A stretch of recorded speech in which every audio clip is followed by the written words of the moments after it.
Acendemos a segunda vela da coroa do advento, a vela de cor roxa, que com a sua cor vem trazer para nós a mensagem central da liturgia da palavra desse domingo, que é de fato o chamado à conversão. Vemos no Evangelho o testemunho maravilhoso de São João Batista, o último dos profetas da antiga lei e o primeiro profeta do Novo Testamento, né? Este arauto do Evangelho de Jesus Cristo, que comumente nós chamamos de precursor, não é? Mas como sabemos, o precursor é aquele, na antiguidade, os precursores eram uma espécie de WhatsApp dos reis, né? Hoje eles mandam pelo WhatsApp, mandam uma mensagem, né? Fazem uma arte, uma postagem nas redes sociais. O pessoal da Pascom cuida disso daí. Então, os precursores seria como a Pascom hoje, né?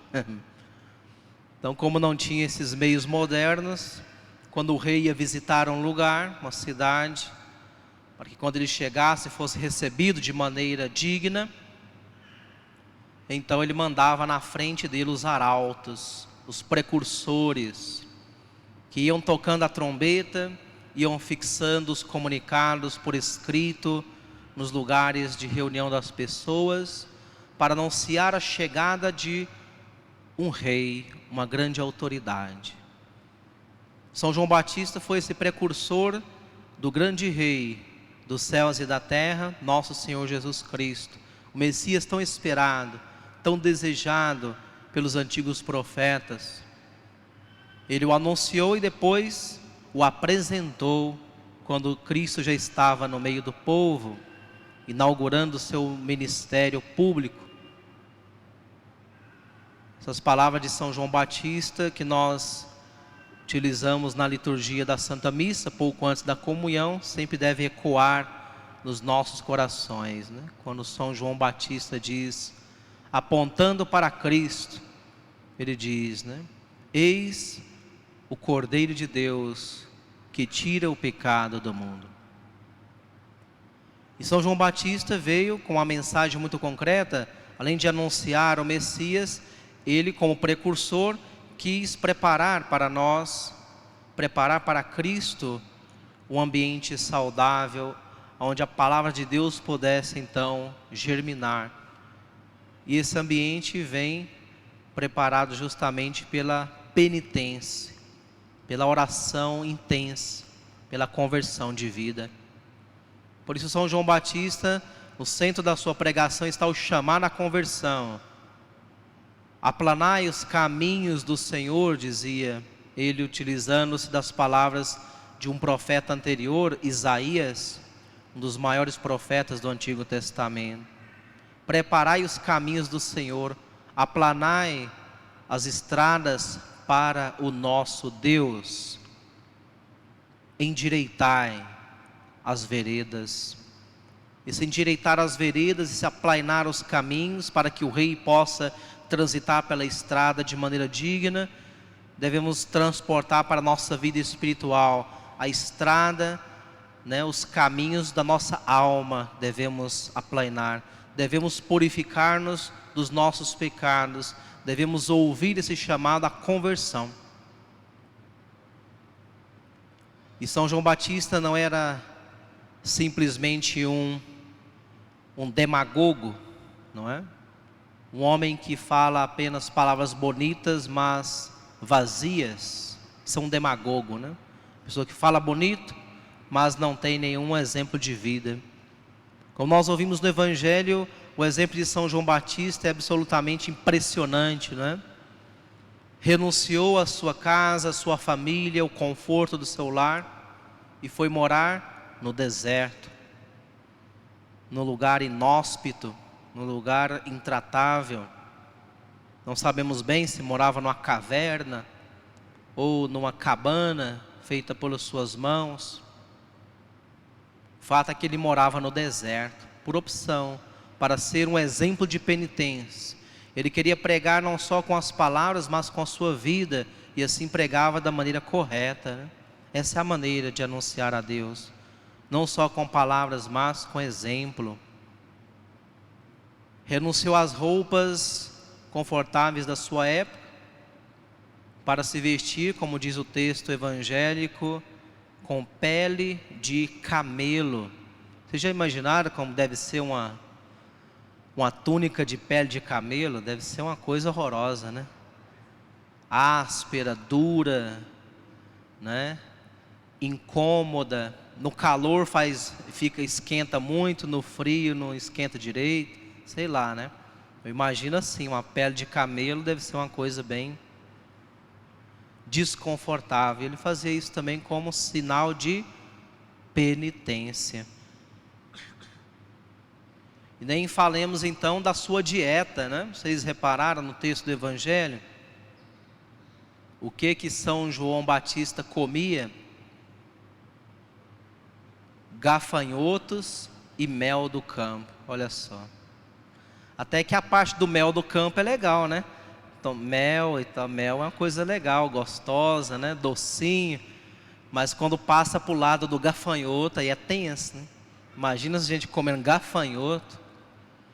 Ainda que dizem que é muito nutritivo, né? Tem muitas vitaminas, nutrientes, proteína. Então é bem saudável.